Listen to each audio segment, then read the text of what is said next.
কলকাতার মেট্রো কলকাতার বুকের উপরে শিরায় উপশিরায় বয়ে চলার রক্ত বলা যেতে পারে, যা কলকাতাকে জীবন্ত করে রাখে। রোজ রোজ হাজার হাজার মানুষ তাদের দৈনন্দিন নিত্য প্রয়োজনে এই মেট্রো দিয়ে যাতায়াত করে, যেটা একদিন বন্ধ হয়ে গেলে কলকাতা অব্দি থেমে যাবে এমনটা মনে করা হয় বস। কিন্তু এই কলকাতার মেট্রোকে ঘিরে রয়েছে বস অদ্ভুত অদ্ভুত সব ভয়ানক রহস্য। এই মেট্রো রেলেরই একটা স্টেশনকে ঘিরে ছড়িয়ে আছে বস নানা রকমের ভয়ঙ্কর ভয়ঙ্কর অলৌকিক গুজব, যেখানে রাত বাড়তেই নাকি শুরু হয়ে যায় এক অদ্ভুত রকমের অলৌকিক খেলা। বলা হয় নাকি এখানে শেষ ট্রেন ছাড়ার পরে এখানে নানা রকমের ছায়া মূর্তি দেখা যায়, শোনা যায় নানা রকমের ফিসফিসানি। অনেকে আবার কমপ্লেন করেছে যে তারা অনুভব করেছে হঠাৎ করে নাকি এখানে কোথা থেকে ঠান্ডা বাতাস বয়ে যায়। অনেকে বলে এসব গুজব, ওসব কিচ্ছু নয়, এটা নাকি মানুষের নিছকই একটা কল্পনা। কিন্তু যারা দেখেছেন তারা বলেন এটা নিছক কল্পনা নয় বস, আসলেই নাকি সেখানে কিছু তো একটা রয়েছে। তাহলে আসল সত্যিটা কি? এটা কি একটা শুধুই একটা গুজব, নাকি সত্যি সত্যি রবীন্দ্র সরোবর মেট্রো স্টেশনে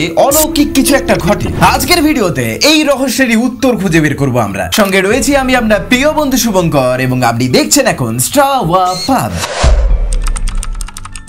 একটা সময় ছিল বস যখন কলকাতার এক প্রান্ত থেকে আরেক প্রান্তে যেতে হলে যাত্রীদের অনেক সময় লাগতো। বাসে ট্রেনের ভিড়, আবার ট্রামের ধীরে ধীরে চলার জন্য, এবং রাস্তায় ট্রাফিক জ্যাম থাকার জন্য অফিস যাত্রী, স্কুল কলেজে স্টুডেন্টদের একদম নাজেহাল অবস্থা হয়ে থাকতো। যে কারণে কলকাতার এক প্রান্ত থেকে আরেক প্রান্তে চটজলদি যাতায়াত করার জন্য তাড়াতাড়ি পৌঁছে দেবে এমন একটা কোনো যানবাহনের ব্যবস্থার প্রয়োজন হয়ে পড়ছিল। যে কারণে সাল 1978 থেকে শুরু হয়ে যায় কলকাতার নিচ দিয়ে মেট্রো রেলের ট্র্যাক বিছানোর কাজ, এবং 1984 থেকে ফাইনালি কলকাতার বুক চিড়ে চলতে শুরু করে দেয় মেট্রো রেল। শুরুর দিকে 3.5 কিলোমিটারেরই পাতা হয়েছিল এই মেট্রো রেলের ট্র্যাক, এবং মেট্রো চলতো 4টে স্টেশনে, এসপ্ল্যানেড থেকে টালিগঞ্জ পর্যন্ত। পরের দিকে মনে করা হয় যে দক্ষিণ কলকাতার সঙ্গে যোগাযোগ ব্যবস্থাকে আরো উন্নত করার জন্য স্টেশন আরো বাড়ানো উচিত। টালিগঞ্জের আশেপাশে আরেকটা মেট্রো স্টেশন তৈরি করা হয় বস, যার নাম দেওয়া হয় কবিগুরু রবীন্দ্রনাথ ঠাকুরের নামে রবীন্দ্র সরোবর। যে স্টেশনটিতেই রয়েছে বস এই নানা রকমের সব অলৌকিক অদ্ভুত রহস্য।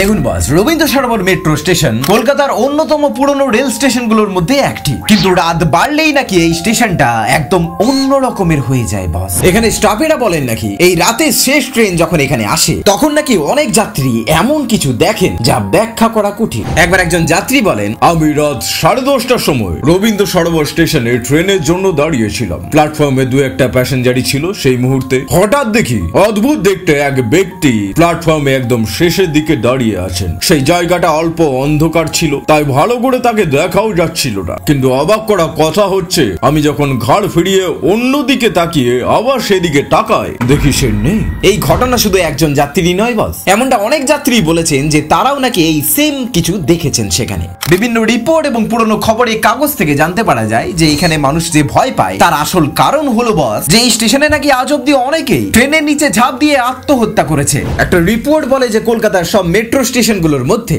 সব থেকে বেশি আজ অব্দি যেখানে আত্মহত্যার ঘটনা ঘটেছে সেটা হলো এই রবীন্দ্র সরোবর স্টেশনে। তাই লোকে মনে করেন যে ওই সব অকাল মৃত ব্যক্তিদের আত্মাগুলোই নাকি সেখানে এখন অব্দি ওই স্টেশনে আশেপাশে নাকি ঘুরে বেড়ায়। কিন্তু তাহলে কি এটা শুধুই একটা গল্প? কিছু মেট্রো কর্মচারীরা, এমনকি কিছু মেট্রো চালকও নাকি দাবি করেছেন যে তারা রাত্রির দিকে এই স্টেশন পেরোতে গিয়ে নাকি নানা রকমের ছায়া মূর্তিকে দেখতে পান। এবার একজন মেট্রো চালকের মুখ থেকে শুনে নিন তার অভিজ্ঞতার কথা। তিনি বলেন যে একদিন শেষ ট্রেন চালানোর সময় আমি স্পষ্ট দেখতে পেলাম যে প্ল্যাটফর্মের কোনায় একটা কালো ছায়া দাঁড়িয়ে আছে। এরপরে আমি যখন ট্রেনটাকে হালকা করে ব্রেক কষলাম, ছায়াটা দেখলাম তখনই মিলিয়ে গেল। এমন আরো অনেক গল্প রয়েছে বস যেখানে যাত্রীরা শুনেছেন কান্নার শব্দ, অনেকে অনুভব করেছেন যে হঠাৎ করে কোথা থেকে যেন একটা ঠান্ডা হাওয়া ভেসে এলো। এইসবই এমন অনেক কিছু ঘটনা সেখানে ঘটেছে আজ অব্দি, যেগুলো বলে ব্যাখ্যা করা সম্ভব না। এবারে এই বিষয়ে বিজ্ঞান কি বলছে? সত্যি সত্যি কি সেখানে কোনো ভূত রয়েছে? দেখুন বস, মনোবিজ্ঞানীরা বলছেন যে সব ঘটনা অ্যাকচুয়ালি প্যারেডোলিয়া নামের একটা মানসিক রোগের কারণে ঘটে, যেটাতে হয় কি যখন আমাদের মনের মধ্যে অনেক একটা ভয় চেপে যায় তখন একটা নর্মাল ছায়াকে দেখলেও আমরা অদৃশ্য,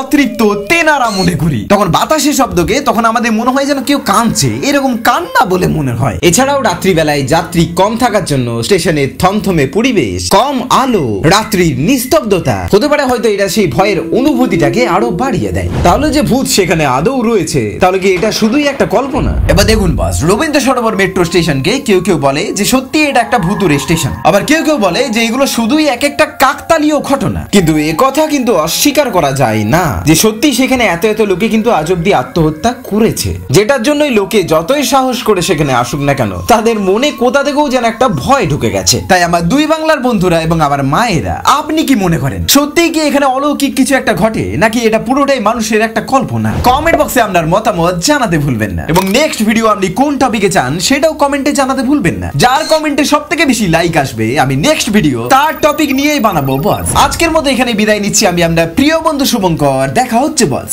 পরের ভিডিওতে।